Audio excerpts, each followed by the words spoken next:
decíamos que hoy íbamos a ver el tema del ciclo combinado.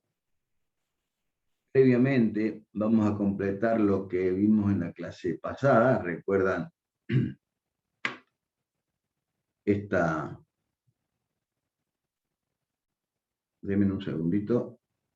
Por las dudas por internet le voy a quitar la cámara porque está jorobando por acá por la zona.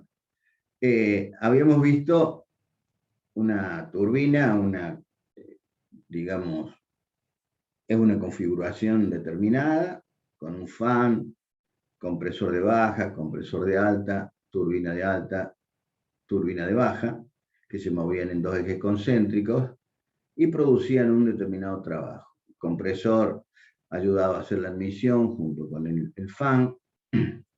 Aquí en los compresores aumentábamos la presión y tratamos de aumentar el caudal de aire, que lo llevábamos a la cámara de combustión, la cámara de trabajo, donde se realizaba la combustión, pero también, y por eso entregaba un exceso de aire el compresor, para poder bajar la temperatura de los gases quemados, de manera de que cuando llegaran a la turbina no superaran la temperatura que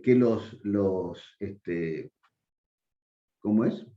Que los materiales de los ales de la turbina podían soportar. Si ¿Me escuchan bien o estoy muy bajo de sonido? La escucho bien, profe. Sí, profe. Bueno, perfecto.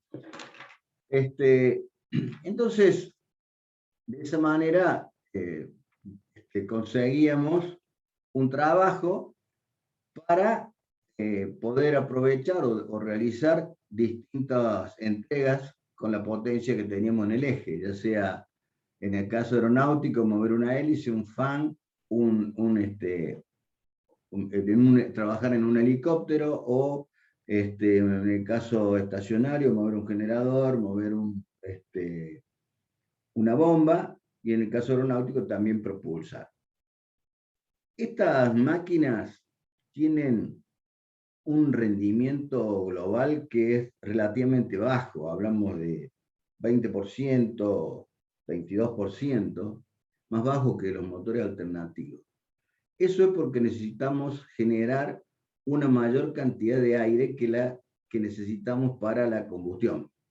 Entonces necesitamos realizar un mayor trabajo de expansión para entregar esa cantidad de aire y calidad de aire que tenemos. Eso también lleva a que, como tenemos exceso de aire, en quinto año vamos a ver que tiene ciertas mejoras el ciclo Brayton. Creo que en el apunte lo tienen, pero no vamos a verlo este año. Permite hacer una nueva combustión en una nueva cámara, o en el caso de los motores aeronáuticos, en lo que llamamos canal de PC, canal de postcombustión, hacer una nueva combustión y aumentar de alguna manera el empuje en ese caso, o la potencia en el eje en el caso de las turbinas industriales. Y tiene limitantes esta máquina. Hay varios limitantes. Uno es el tema de los rendimientos internos, las pérdidas internas, o rendimientos isoentrópicos. Ya aquí tenemos que de alguna manera relacionar lo que nos entrega la máquina con los procesos isoentrópicos, es decir, sin transferencia de calor, pero evidentemente que aquí tenemos transferencias de calor. Y el límite principal, ¿se acuerdan que veíamos en la última clase?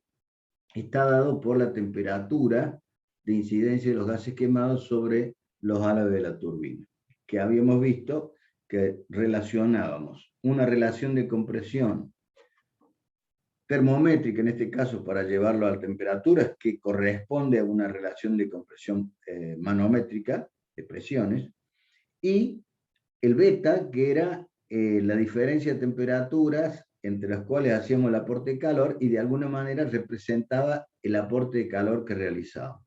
Entonces esa temperatura límite, de alguna manera, nos decía que teníamos que buscar la relación de compresión, calor aportado, adecuada para tener el mayor trabajo posible dentro de la máquina. Vamos a ver primero ventajas que tienen esta máquina y algunas desventajas las vamos a mencionar también respecto a la turbina de vapor. Una ventaja principal que tiene esta máquina, y después vamos a ver cuando analicemos cómo es el estado o la cantidad de elementos que necesitamos para que funcione una turbina de vapor, y nos vamos a dar cuenta que tenemos una instalación mucho más compleja que la turbina de vapor, que la turbina de gas. Entonces, una de las ventajas que tiene respecto a la turbina de vapor es que son instalaciones más compactas, más pequeñas, requieren de menos controles que una turbina de vapor.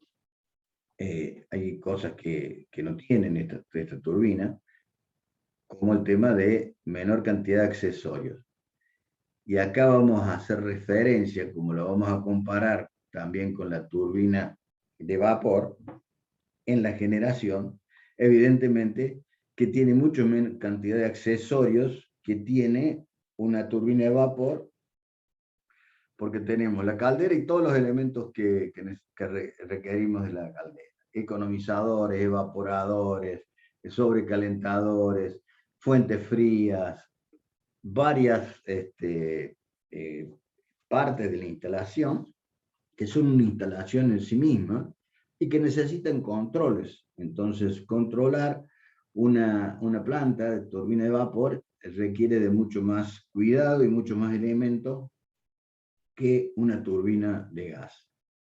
En estas máquinas, un fluido que más evoluciona dentro de la máquina es el aire, que lo tenemos disponible en la atmósfera, y no necesitamos recuperar por sí solo los gases quemados. Van a la atmósfera cuando se utiliza por sí solo, cosa que ya vamos a ver que en el ciclo combinado lo reutilizamos a esos gases quemados. Es decir, que aquí nos evitamos eh, tener para el funcionamiento de la máquina un condensador ni agua como fluido para que poder producir vapor y después en el condensador volver a llevarlo al estado líquido para que volvamos a tener vapor a la presión de trabajo de la caldera.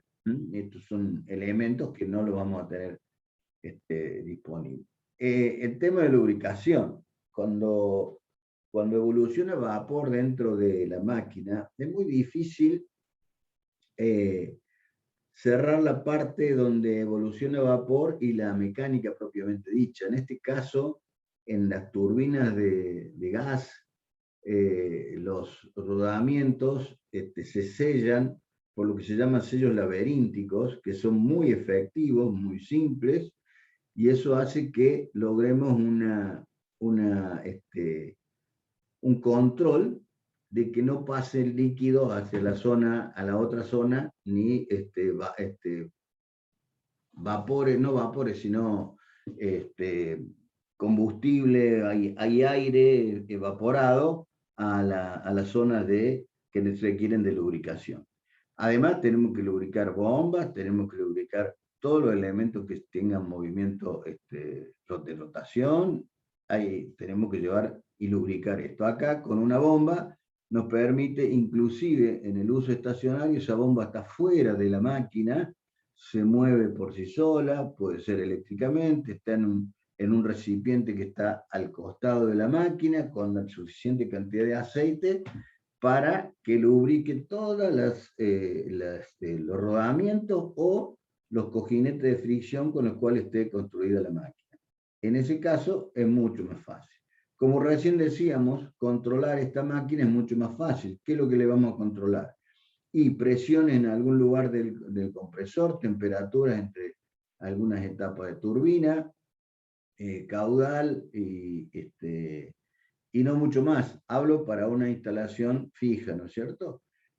Vamos a controlar vibraciones, y si fuera que la utilizamos para mover una bomba, con qué caudales y qué presiones te está trabajando en la cañería o en la tubería, que eso de alguna manera es la bomba la que le está dando esa presión y ese caudal, pero que esa bomba es movida por un motor de ese tipo, por lo tanto podemos reglar el motor en función de la necesidad de caudal y presión que tenga la bomba que nos hace circular fluido por una cañería.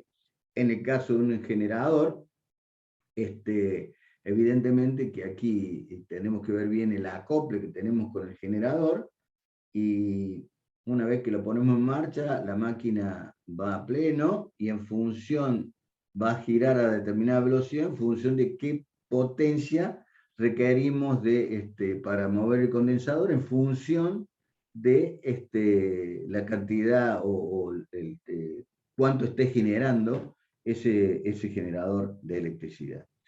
Después, otra de las ventajas que tiene, que aquí tenemos un escape que es muy simple. Sacamos a la atmósfera gases quemados, salvo que cuando usamos ciclo combinado, que ya lo vamos a ver, es decir que no necesitamos una chimenea. Otro elemento que se requiere en una instalación de una turbina de vapor.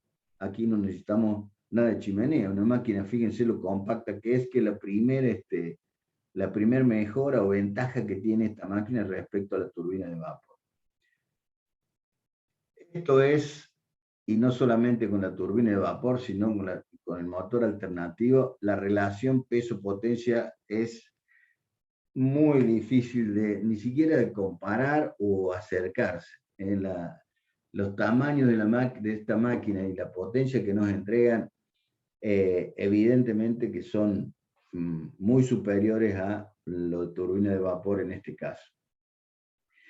Como desventaja, pero no con respecto a la turbina de vapor, sino con lo que vamos a ver ahora, el motor alternativo, es que no permite trabajar a velocidades variables en forma constante o muy requerido, sino que trabajamos a velocidades fijas, en el caso de aeronáutica, ralenti, velocidad crucero y pleno. Es muy raro que sí trabajan en otras velocidades intermedias, pero el cambio de velocidad es muy suave. Ni hablemos en las turbinas estacionarias, ese cambio de velocidad es bastante suave. Pero la relación de peso-potencia es la mayor ventaja que deben tener estas máquinas respecto a la turbina de vapor. Ojo, no quiere decir que una turbina de vapor no entregue más potencia que algunas turbinas de gas. El tema es que una turbina de vapor de alta potencia requiere de una instalación bastante importante, un consumo de combustible bastante importante y la parte de refrigeración, ¿no es cierto?, para condensar y refrigerar toda la planta. Los Profe, intercambiadores, sí, cuando el avión para, consulta, ahí usted dice que está en ralenti. sí. Sí, Y, en ralenti, cuando está detenido y el motor gira a la menor velocidad que puede, ¿no? o sea, y solamente se paran entonces para mantenimiento, por así decirlo. ¿En aeronáutica? Sí. No, vos llegás al último vuelo y lo parás, ¿no? Lo haces arrancar el otro día. Ah, buenísimo. Gracias, ingeniero. No, lo que posiblemente, y si has estado por algún aeropuerto, sientas que es como que funciona una turbina y el avión está cargando combustible, cargando pasajeros, carga. Ese ruidito es la unidad auxiliar de potencia que tiene, que es que digo, como una especie de turbinita en la cola del avión generalmente, que vos escuchás el silbidito del funcionamiento de una turbina, y es para los servicios mínimos, luz, que el tablero esté iluminado, que tengas, ¿qué otra cosa entrega? Energía eléctrica, el tablero, algo de aire, que es muy pequeño. Y después sí, cada vez que vas a hacer el vuelo, es muy raro que una aeronave pare el motor. A veces lo hacen, ¿eh? No pare el motor, lo dejen en ralenti hasta que suban todos y después arranca. Si va a detenerse por un tiempo, después con una unidad auxiliar de tierra le entregan energía, es decir, es como si tuviera una serie de baterías para darle energía eléctrica al motor de arranque y no consumir batería del avión y así ponerlo en marcha. No sé si responde tu inquietud. Sí, ingeniero, gracias. Muy amable. ¿Qué ventajas tenemos con estos motores respecto a los motores alternativos? Una de las ventajas que podríamos tener en la turbina de vapor es que podemos usar gas como combustible, lo que es una combustión limpia, es un combustible más barato, eso de alguna manera puede ayudar. Pero en una turbina industrial también podemos, seguramente, si lo tenemos a mano, vamos a utilizar gas como combustible para mover la máquina, porque decíamos que estos ciclos, los motores, son insensibles al tipo de combustible con el que operan. Pueden operar con combustible líquido o con gas natural, por ejemplo. Hace unos años había escasez de gas natural y en algunas plantas, inclusive fábricas grandes que generaban su propia energía y la que les sobraba se la vendían a EPEC, por ejemplo, a donde era que yo quería ir, eh, venían utilizando gas como combustible y de pronto tenían que pasar al líquido porque no tenían suficiente caudal de gas.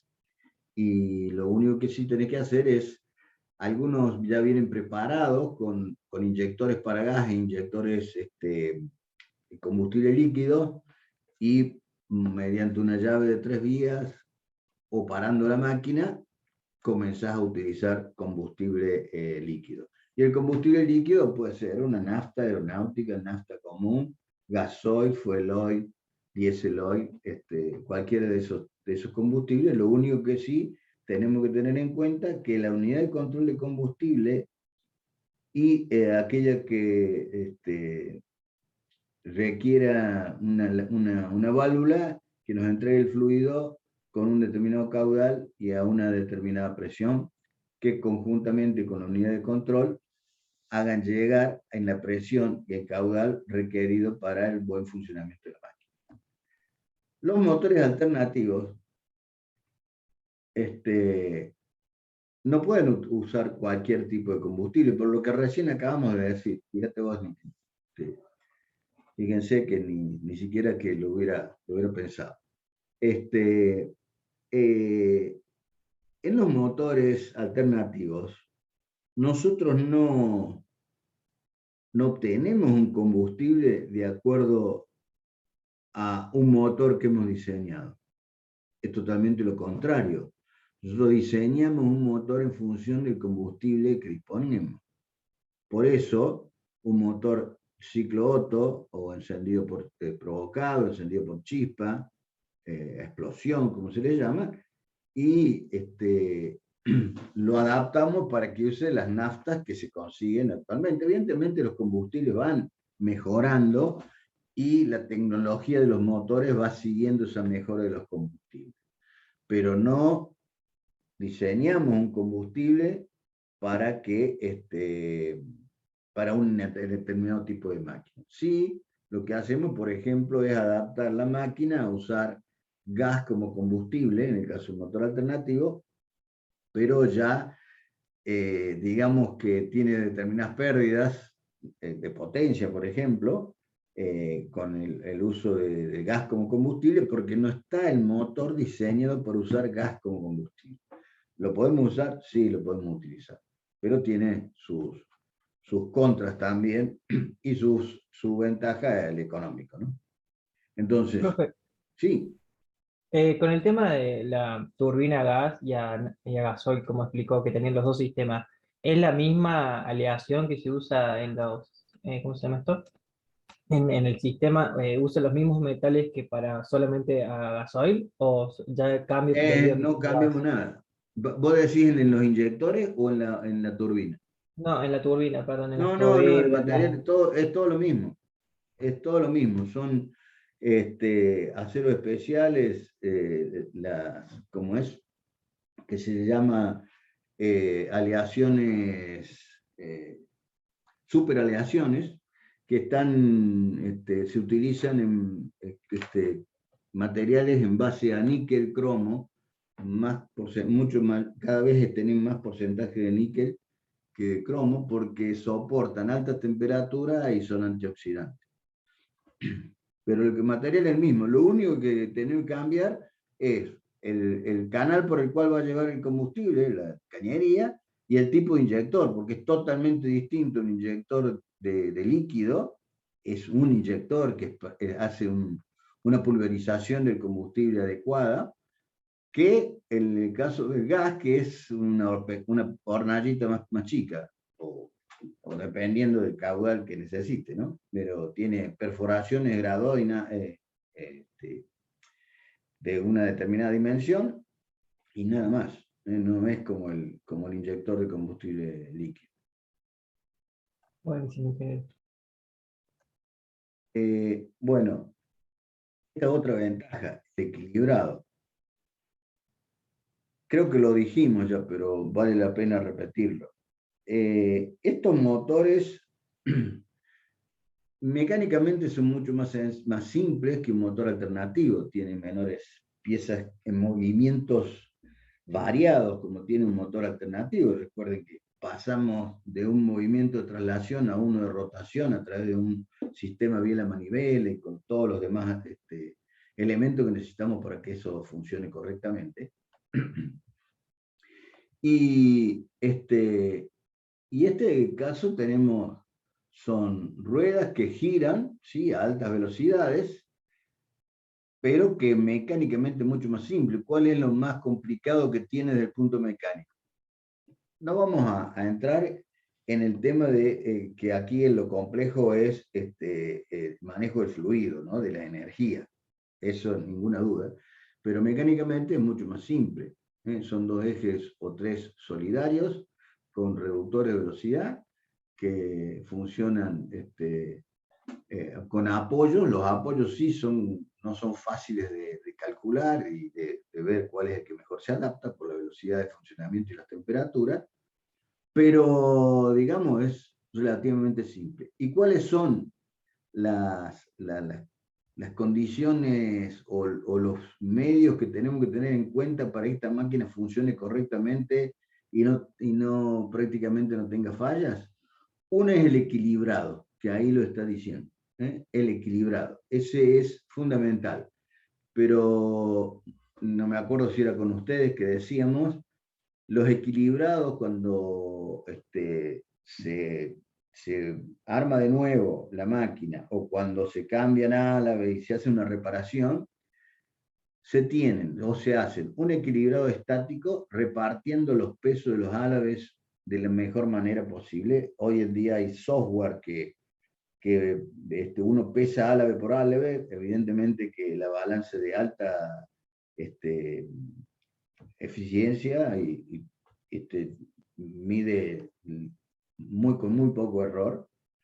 Y eso hace que la distribución de los álabes sea tal que nos permita tener un equilibrado estático de la mejor manera posible. Después se equilibran cada rueda, sea de turbina o de compresor, por separado, y después se van armando los paquetes y nuevamente realizando los equilibrados hasta obtener un equilibrado, digamos que prácticamente es muy pequeño el desequilibrio que se logra.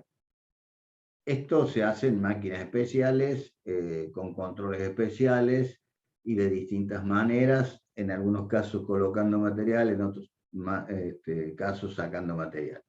Pero uno es el equilibrado. La otra son los huelgos que tenemos entre estator y rotor y en puntera de alas, para tener bajas pérdidas intersticiales.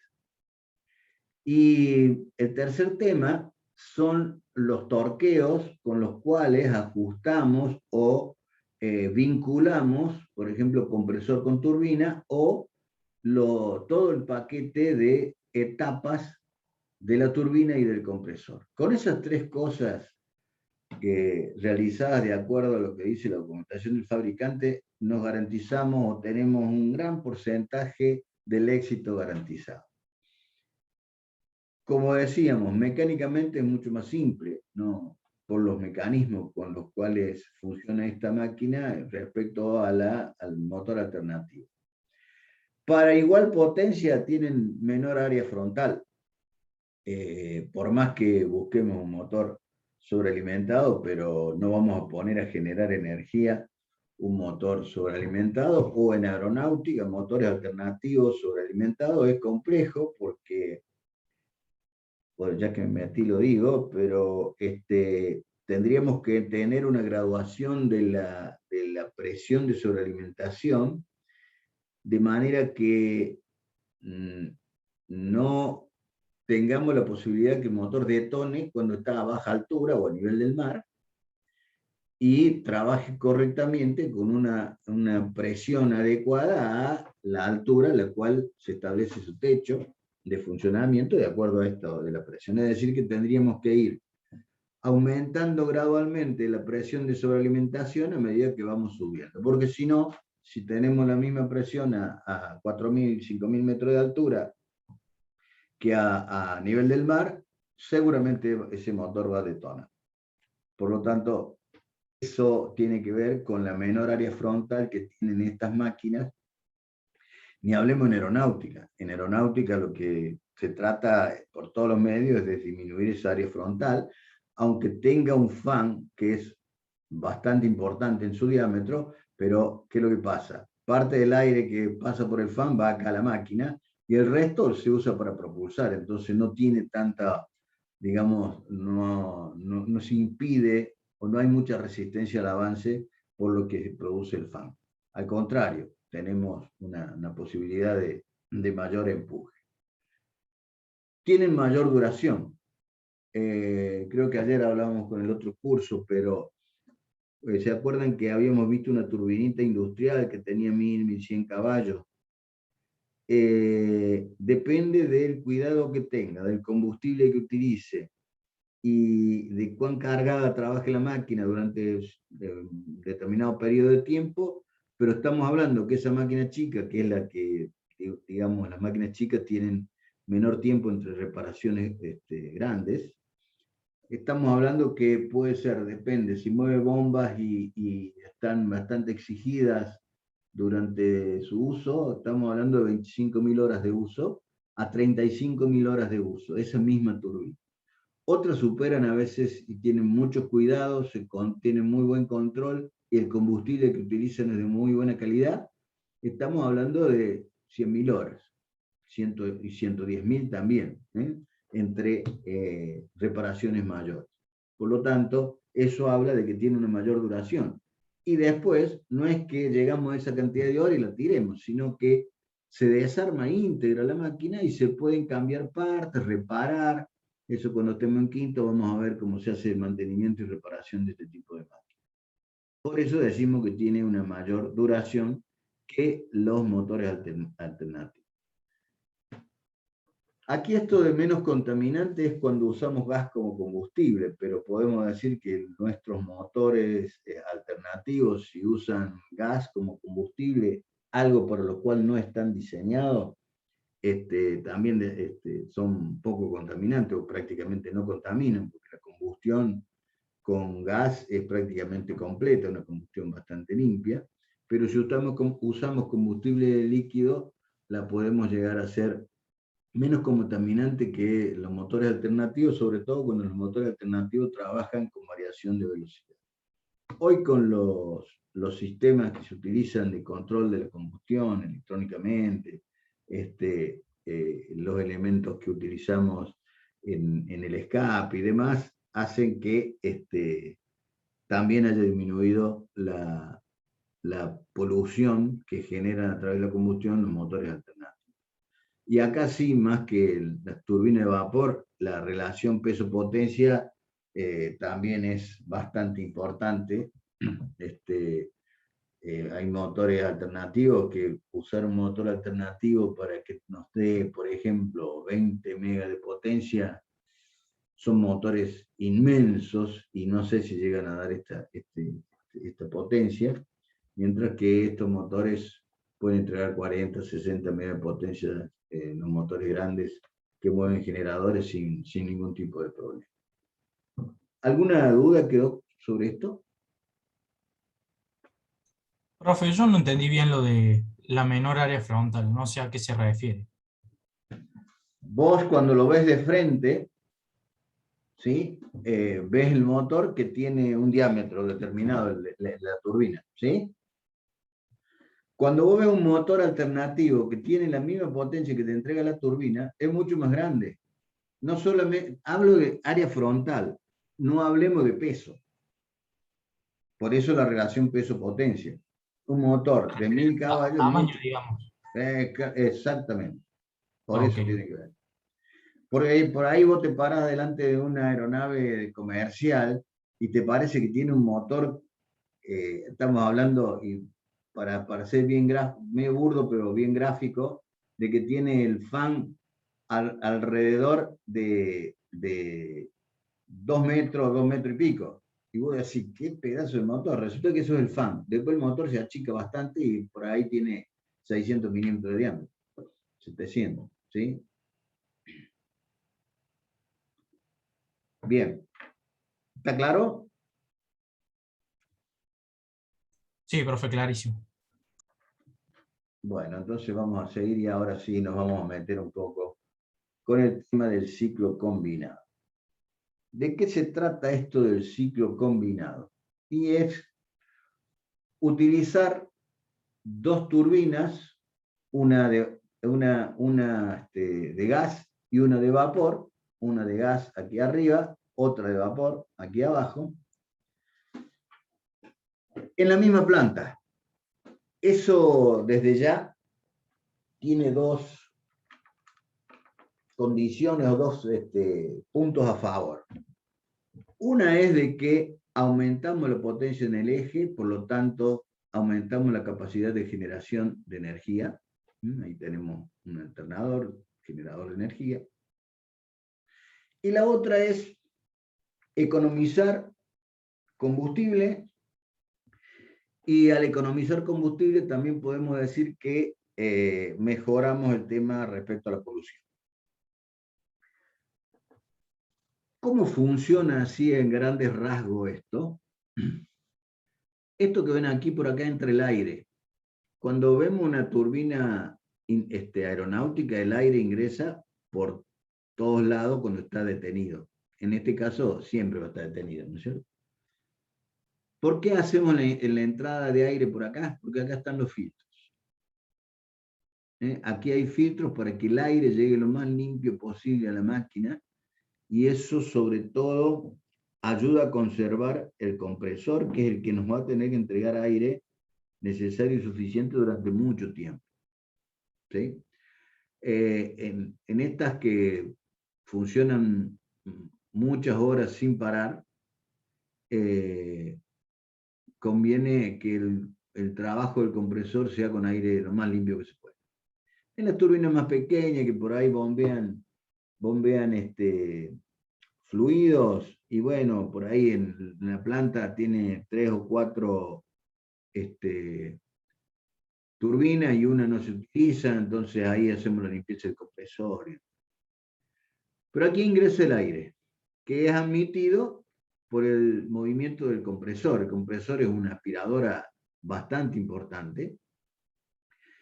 La turbina de gas funciona tal cual lo veíamos recién. Tiene compresores, cámara de combustión y turbina, que es la que nos permite obtener una potencia del eje y mover un generador. Estamos hablando de que los gases quemados que salen de la turbina están en el orden de 400, 450 y en algunos casos puede ser algo más de temperatura. Si lo utilizáramos esta turbina sola, eso lo estamos tirando a la atmósfera. Es decir, que estamos tirando de alguna manera el calor perdido que nosotros calculamos el rendimiento térmico. Entonces, al no tirar esto a la atmósfera, quizás el rendimiento térmico de esta máquina se mantenga como si no recuperáramos los gases quemados, pero en el que estamos aumentando es en la producción de vapor y en el uso de la turbina de vapor. ¿Qué es lo que se hace? Como por ahí la temperatura con la que salen los gases quemados, que evidentemente que en el pasar a la salida del motor y por un determinado ducto hasta una sección como esta, que tiene un quemador extra, le llaman caldera de recuperación a esto, le aportamos algo más de energía para llegar, por ejemplo, a los 800 grados o más. Ojo, esto es general, después a los intercambiadores de calor esa temperatura baja. Recuerden que los sobrecalentadores no trabajan más allá de 600 grados centígrados por los materiales con los cuales están construidos, pero acá necesitamos generar un poco más de energía en forma de calor. Por lo tanto, le inyectamos, generalmente se usa gas natural si tenemos disponible, y acá tenemos como otro órgano que nos entrega energía en forma de calor. Con el calor con lo que salen los gases quemados. Evidentemente, recuerden que trabajamos con exceso de aire. Por lo tanto, no tenemos que buscar aire de otro lado para seguir combustionando. Los gases quemados tienen una gran proporción de aire que se ha utilizado solamente para refrigerar los gases a la salida de la cámara. Agregamos más energía y esto nos sirve para producir vapor sobrecalentado, hacer varios sobrecalentamientos, y con ese vapor mover la otra máquina que es la turbina de vapor. Que la turbina de vapor tiene para su instalación la caldera, la chimenea si así lo hiciera falta, tiene los condensadores, las bombas, todo lo demás lo tiene tal cual veíamos una planta que funciona con una turbina de vapor. ¿Qué es lo que estamos haciendo acá? Y con menor cantidad de combustible, que si funcionara cada uno por su lado, las dos máquinas, con menor cantidad de combustible aumentamos la potencia en el eje, por lo tanto aumentamos la cantidad de generación de energía eléctrica al utilizar una combinación como esta. Aquí hay una planta en Córdoba, que está en Pilar, que funciona con un ciclo combinado. ¿Se entendió? Parece que sí. Sí, ingeniero.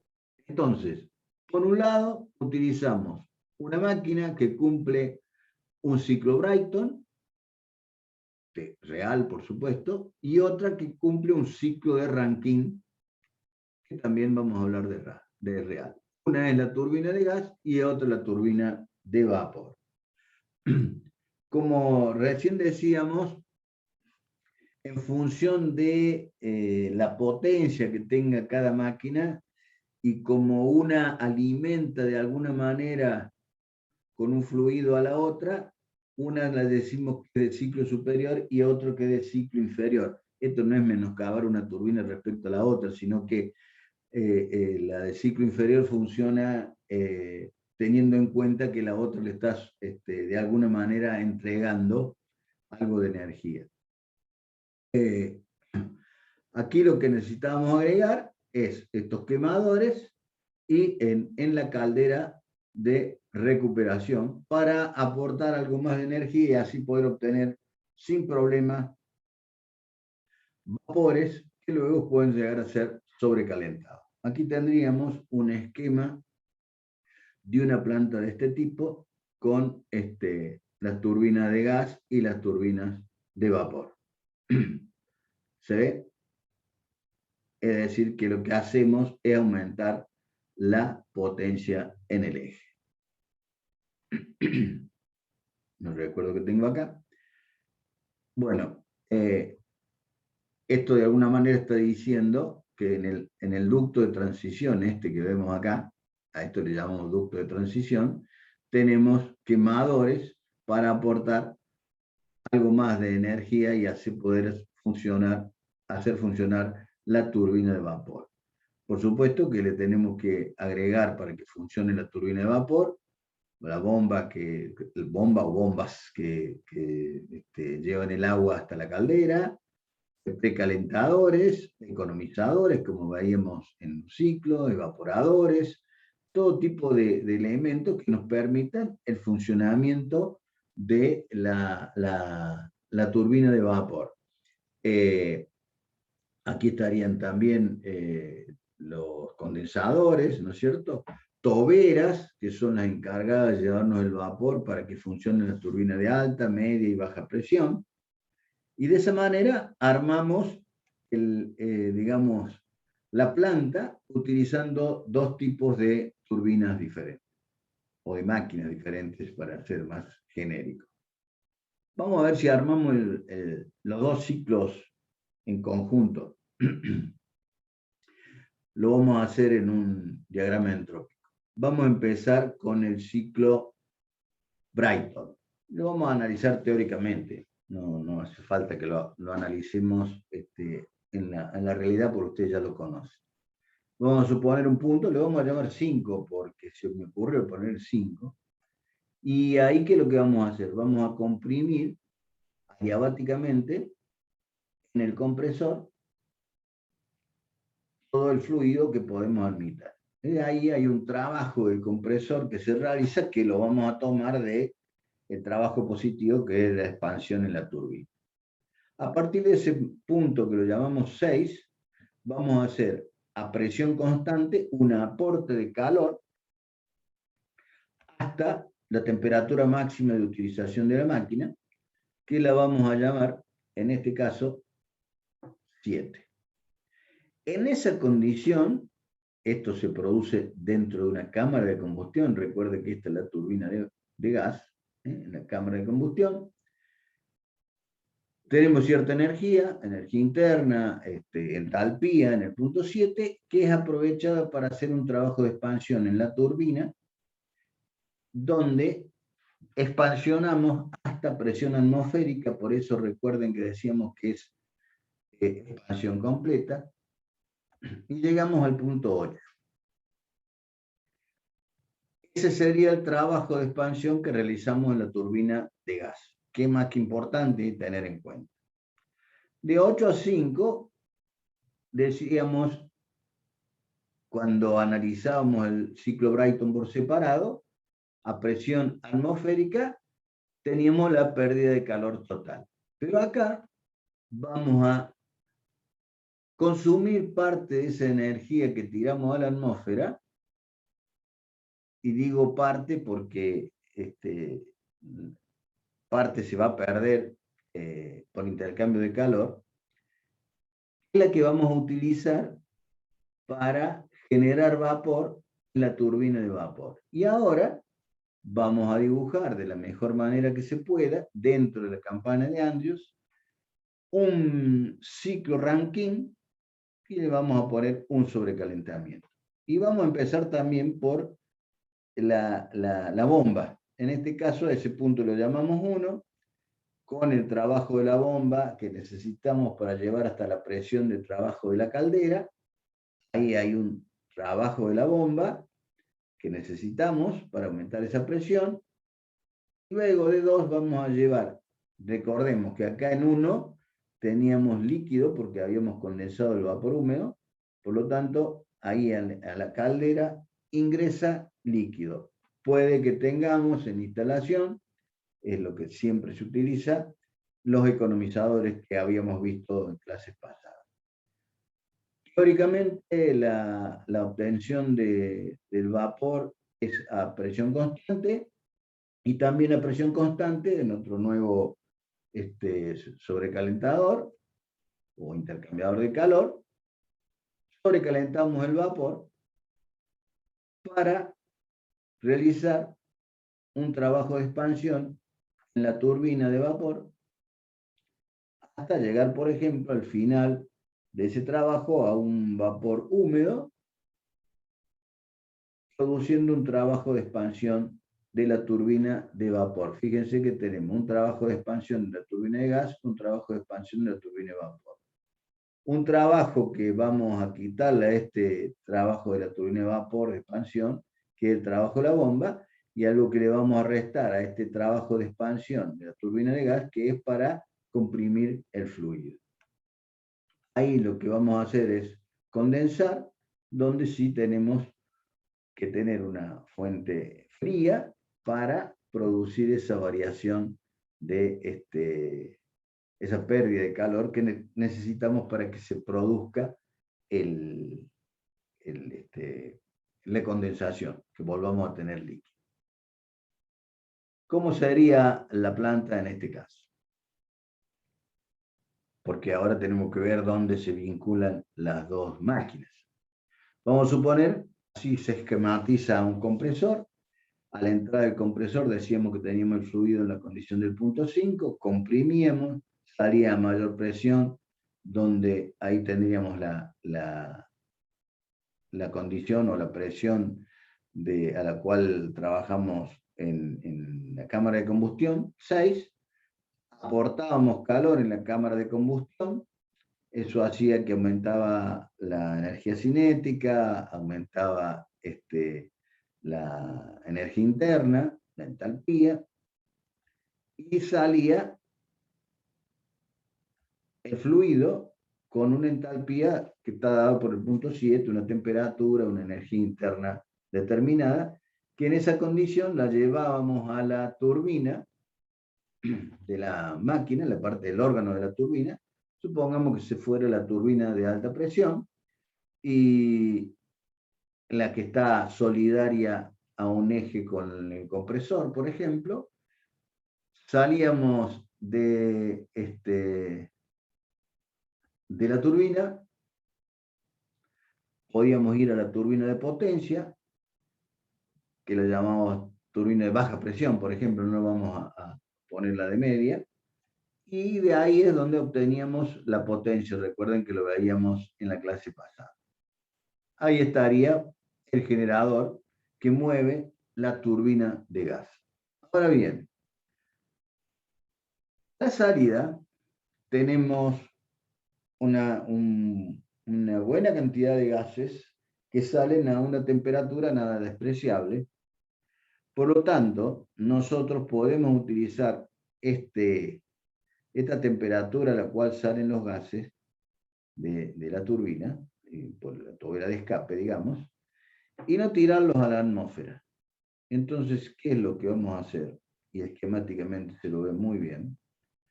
Vamos a llevarlo a un lugar que era la caldera de recuperación, donde en esa caldera nosotros le íbamos a aportar una cierta cantidad de energía para llegar a la temperatura a la cual podemos producir tranquilamente vapor.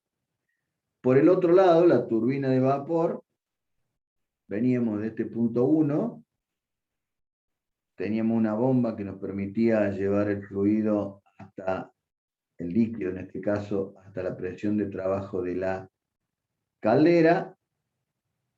Ahí no lo vamos a poner acá por una razón de simplicidad de gráfico. Ahí es donde tenemos el aire que va a ingresar a la caldera y es donde utilizamos esa energía que está saliendo de los gases quemados de la turbina de vapor para calentar aún más el líquido y ayudar a la caldera a consumir menos energía o a tener mayor caudal de vapor que nos permite aumentar el tamaño de la turbina y por ende aumentar la potencia en el eje de la turbina de vapor. Salimos de esa caldera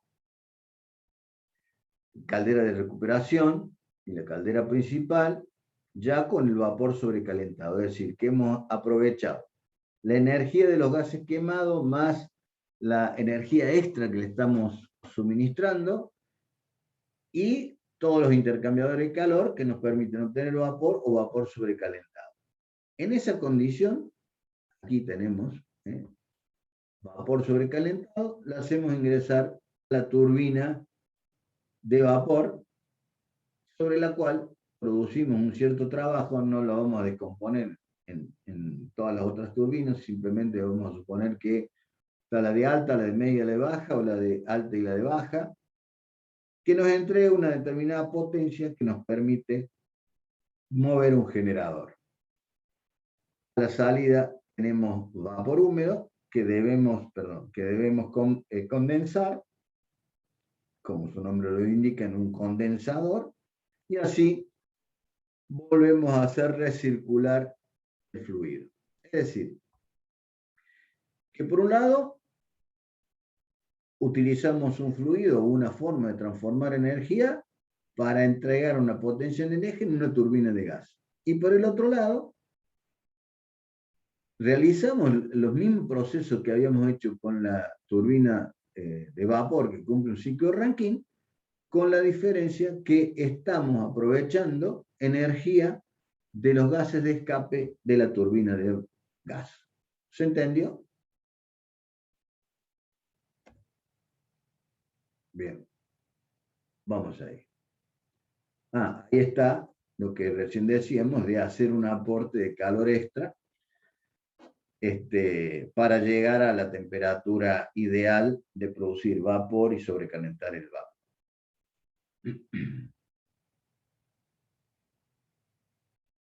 Vamos a mantener el ciclo y ahora vamos a tener los trabajos de la bomba y los trabajos de expansión bien definidos.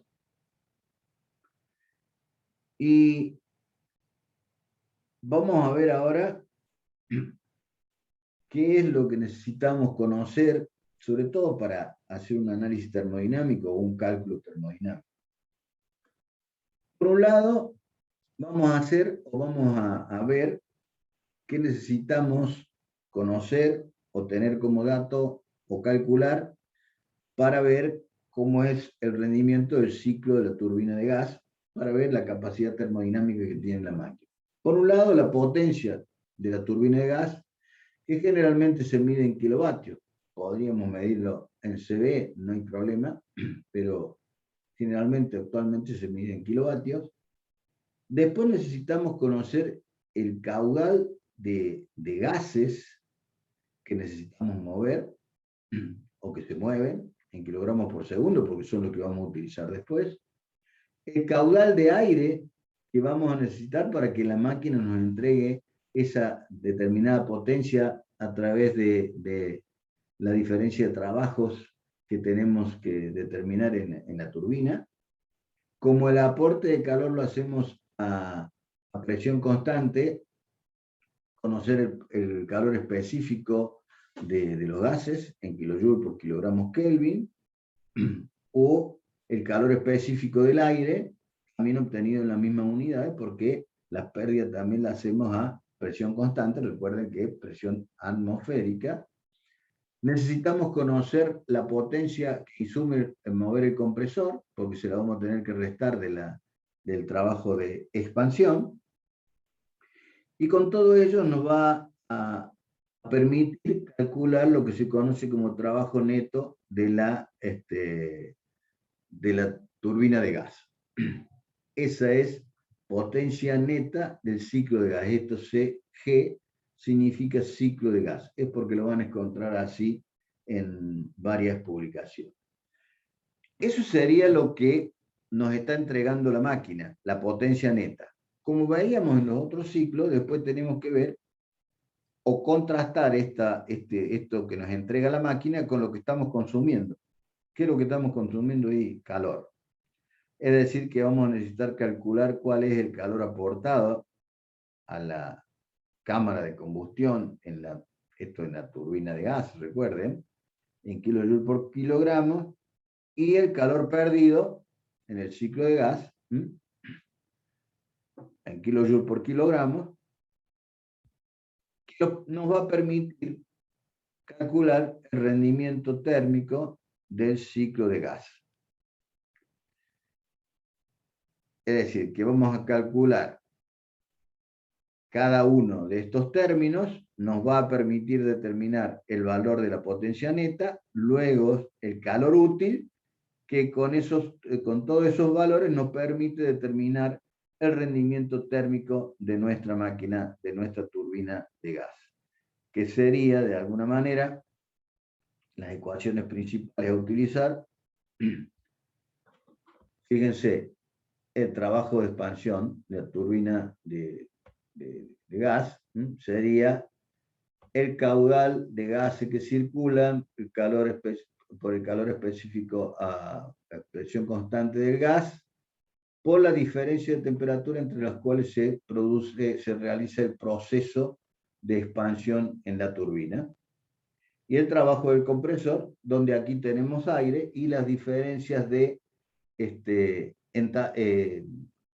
temperaturas, que sería lo mismo que si podemos determinar las entalpías de los puntos inicial y final a la cual se realiza la compresión.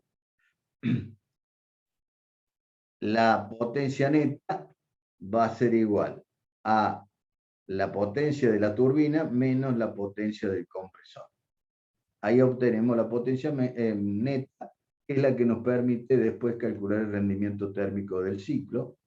Los calores suministrados, en el caso del gas, donde suministramos calor a presión constante entre 6 y 7, donde tenemos, o qué pérdida de calor vamos a tener en cuenta, es entre 8 y 5. Porque eso es lo que pierde la turbina de gas. Que después lo utilicemos en el otro caso es otro cantar. Esto nos permite, con esto calculamos el calor útil, y nos permite determinar el rendimiento del ciclo de la turbina de gas, que sería la potencia neta sobre el calor suministrado, calor suministrado. Calor suministrado. Esto nos dice que es un rendimiento el que compara lo que nos entrega la máquina respecto a lo que estamos consumiendo.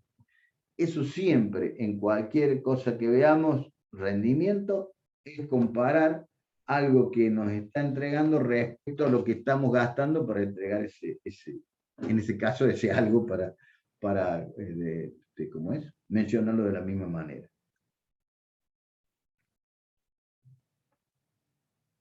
Vamos a ir, vamos a poner todo ahí y vamos a seguir con la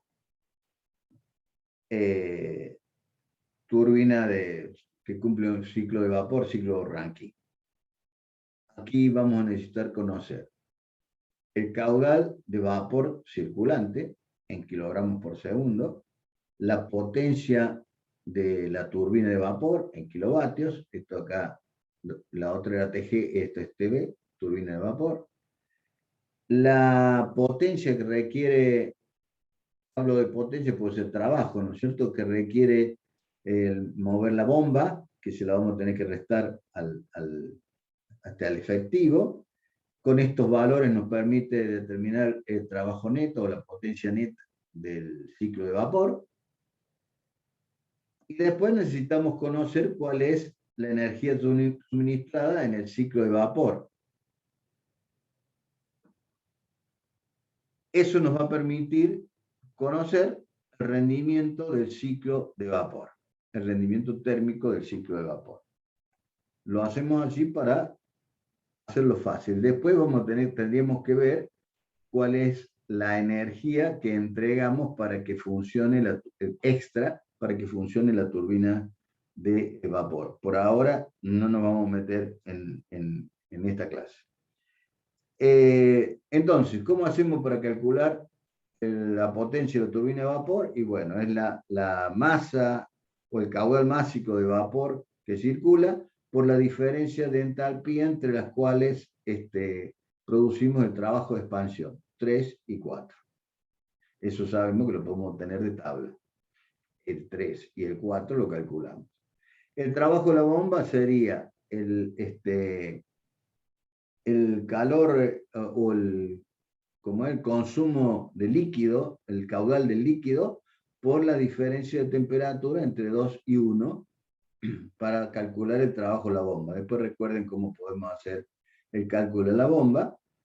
La potencia neta va a ser la potencia o el trabajo que realizamos en la turbina de vapor menos lo que consumimos para mover la bomba. Tendríamos el numerador, digamos, de la ecuación del rendimiento tal. Aquí necesitamos conocer de alguna manera cuál es la masa de vapor circulante. Es decir, que vamos a tener que hacer un balance energético en el intercambiador. Esto vamos a decir que por un lado va a ingresar una cantidad o un caudal de gases en la condición del punto 8, a la que le vamos a tener que sumar una cantidad de líquido que ingresa, evidentemente economizador mediante, que tendríamos que tenerlo en cuenta, H2, esa es la energía que le estamos entregando en la caldera recuperadora. Eso va a ser igual al caudal que tengamos aquí en el punto 9 por la entalpía del punto 9 más el caudal que tenemos aquí en el punto 3, el caudal de vapor por la entalpía del punto 3, porque esa sería la energía con la cual va a entrar el fluido a la turbina de vapor. Dicho esto, eso nos va a permitir calcular esa energía y el rendimiento de la planta completa, que va a ser igual a la potencia neta del ciclo de gas más la potencia neta del ciclo de vapor sobre el calor suministrado en el ciclo de gas. Ahí tendríamos que sumar esa energía extra que nos entrega ahí en la caldera de recuperación. Quiere decir que si nosotros lo llevamos a la nomenclatura que veníamos utilizando, ese rendimiento del ciclo combinado va a ser igual a la suma de las potencias netas que nos entregan tanto la turbina de gas como la turbina de vapor sobre el calor total suministrado. Y colorín colorado, hasta acá llegamos. ¿Alguna duda, alguna consulta?